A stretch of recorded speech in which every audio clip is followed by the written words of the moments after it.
Hello friends, video का topic तो आपको पता ही चल गया होगा पहले से ही और यहाँ पे भी लिखा हुआ है, तो डायरेक्ट हम लोग शुरू करते हैं। ठीक है। सो ये जो इक्वेशन मैंने लिखी हुई है E=mc², the world's most famous physics equation given by sir Albert Einstein. So इस इक्वेशन को दिया था सर ने 1905 में, और इस ईयर को हम लोग मिरेकल ईयर भी कहते हैं। क्यों? क्योंकि इसी साल सर एल्बर्ट आइंस्टीन ने मास और एनर्जी को इंटर रिलेट किया था, कि मतलब कि मास एनर्जी में चेंज हो सकता है और एनर्जी मास में चेंज हो सकती है। और इसी ईयर को सर ने फोटोन कॉन्सेप्ट का यूज़ करते हुए फोटो इलेक्ट्रिक इफेक्ट को भी एक्सप्लेन किया था। और इसी साल the special theory of relativity भी बुक भी पब्लिश हुई थी, जिसमें सर एल्बर्ट आइंस्टीन ने 3 इक्वेशन दी थी। एक थी टाइम डायलेशन, और दूसरी थी लेंथ कॉन्ट्रैक्शन, और तीसरी थी मास वेरिएशन। सो इस इक्वेशन को प्रूव करने के लिए हम लोग मास वेरिएशन लेके चलते हैं, मास वेरिएशन का इक्वेशन। सो मास वेरिएशन इक्वेशन क्या कहती है कि m=m0 × गामा। गामा यहाँ पे है लॉरेंस फैक्टर।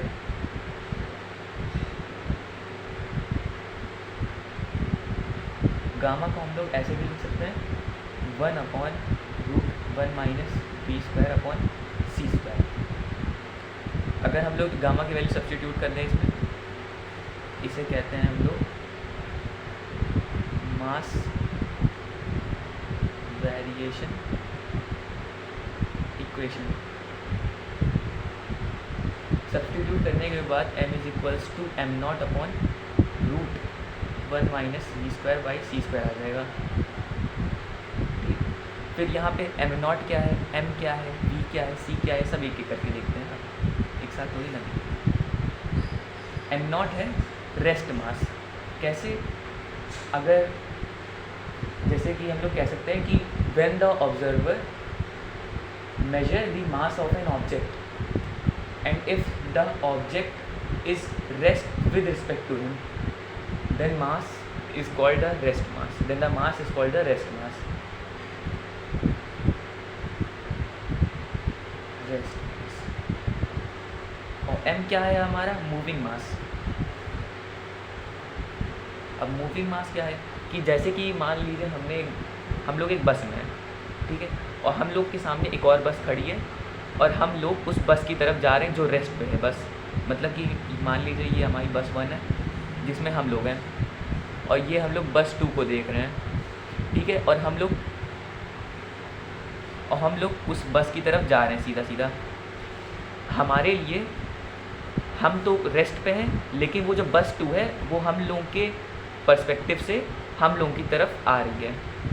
मतलब बस 2 हमारी यहाँ पे इनिशियली रेस्ट पे है, और हम लोग उस बस 2 की तरफ जा रहे हैं, तो हम लोग क्या देखेंगे कि वो जो बस 2 है वो हमारी तरफ आ रही है। तो उसी मास को हम लोग कहते हैं मूविंग मास। उस बस का जो मास होगा वो हम लोगों का मूविंग मास होगा। फिर v क्या है? Velocity of the object. Velocity of the object. और c क्या है? Speed of light. यहाँ पे एक चीज़ देखने वाली है कि यहाँ पे जो रेस्ट मास है वो कांस्टेंट है, और जो स्पीड ऑफ लाइट है वो तो हमेशा ही कांस्टेंट रहती है।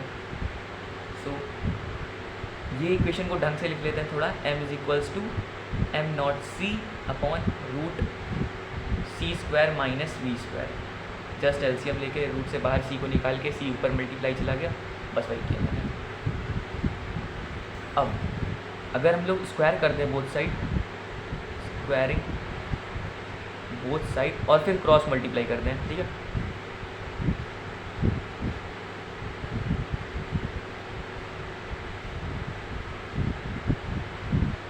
देन क्रॉस मल्टीप्लाई, फिर क्या आ जाएगा? m² c² - m² v² यहाँ पे v², सो m0² c², ये आ जाएगा हमारा। अब क्या करना है, हम लोग को डिफ्रेंशिएट करना है इसको। Differentiate with respect to time t. Differentiate कर देते हैं। सी तो हमारा कांस्टेंट है, ये देखिए मैंने लिखा है यहाँ पे कांस्टेंट है, ये भी हमारा कांस्टेंट है। तो सी स्क्वायर ऐसे ही एम स्क्वायर का डेरिवेटिव, तो m square d m square upon d t minus ये दोनों ही हमारे कांस्टेंट नहीं हैं, तो डी एम वी का होल स्क्वायर लिख सकते हैं अपॉन डी टी, और ये तो दोनों ही कांस्टेंट है। देखिए एम नॉट कांस्टेंट है और सी कांस्टेंट है, तो इसका डेरिवेटिव 0 है। सो अब क्या लिख सकते हैं हम लोग, सी स्क्वायर डी एम स्क्वायर। अब यहाँ पे चेन रूल हम लोग लगा सकते हैं, जैसे इसको d m into d m upon d t लिख सकते हैं, क्योंकि डी एम कैंसिल हो जाएगा और d m square upon d t ही बचेगा, तो हम लोग ऐसे भी लिख सकते हैं इसको। फिर ऐसे ही इसको भी लिख सकते हैं, d m v whole square upon d m v into में d m v by d t. यहाँ पे भी डी एम वी कैंसिल हो जाएगा अपॉन डी टी, और 0 के इक्वल ही है। अब एम स्क्वायर का डेरिवेटिव क्या हो जाएगा, 2m, पावर आगे रहती है ना, एन एक्स की पावर n माइनस 1, तो हो जाएगा 2m into d m by d t minus 2 आगे आ जाएगा m v into d m v by d t. ठीक, इतना आ गया। अब हम लोग जानते हैं कि वर्क डन क्या होता है, force into displacement, force into displacement. अब इसको अगर हम लोग डिफ्रेंशिएट कर दें तो हमारा आ जाएगा डी डब्ल्यू is equals to f into d x, ये आ जाएगा हमारा। और हम लोग वर्क डन को एनर्जी के उसमें भी लिख सकते हैं, एनर्जी फॉर्म में। तो d e is equals to d, और फोर्स क्या होता है हमारा, rate of change of momentum, so m v upon d t into d x. So अब यहाँ से क्या आ जाएगा हमारा, d x by d t को हम लोग वेलोसिटी, इंस्टेंटेनियस वेलोसिटी या फिर सिंपली वेलोसिटी कह सकते हैं। तो फिर हमारा क्या आ जाएगा, इसको वापस से एक और बार डिफ्रेंशिएट कर देते हैं टाइम के रिस्पेक्ट में। तो d e by d t is equals to ये v into d m v by d t. ये d x by d t तो हमारा वेलोसिटी हो गया था ना, तो इसीलिए यहाँ पे वापस से डी टी आ गया नीचे। सो अब इसी d e by d t v d m v by d t है, इसको हम लोग यहाँ पे लिख सकते हैं, ये देखिए,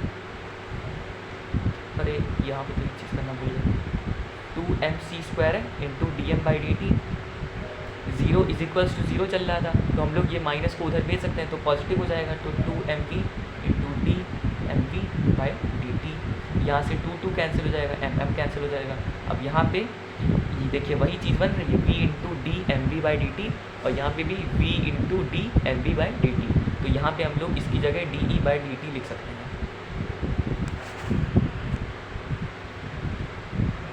तो हमारा क्या आ जाएगा इस बार, c square into d m by d t is equals to d e by d t. अब क्या करना है, हम लोग को इंटीग्रेट करना है बोथ साइड।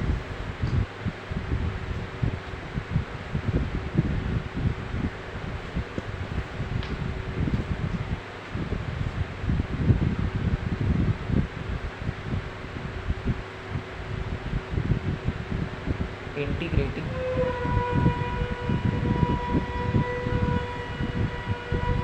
बोथ साइड, तो हमारा क्या आ जाएगा यहाँ पे,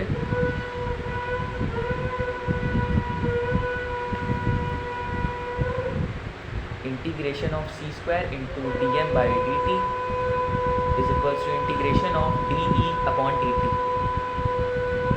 तो सी स्क्वायर हमारा यहाँ पे कांस्टेंट है, तो इसका आ जाएगा सी स्क्वायर ऐसे ही रहेगा, और d m by d t का हम लोगों का हो जाएगा एम, और d e by d t का हो जाएगा ई। सो यहाँ से हमारी इक्वेशन प्रूफ हो गई, e is equals to m c square. बहुत ही ईजी डेरिवेशन था इसका। बहुत ही ईजी वे में समझ में भी आ गया होगा, आई होप आप लोगों को। सो लाइक कर दीजिएगा वीडियो अगर समझ में आई हो। कोई डाउट होगा तो कमेंट में पूछ लीजिएगा ऑफकोर्स।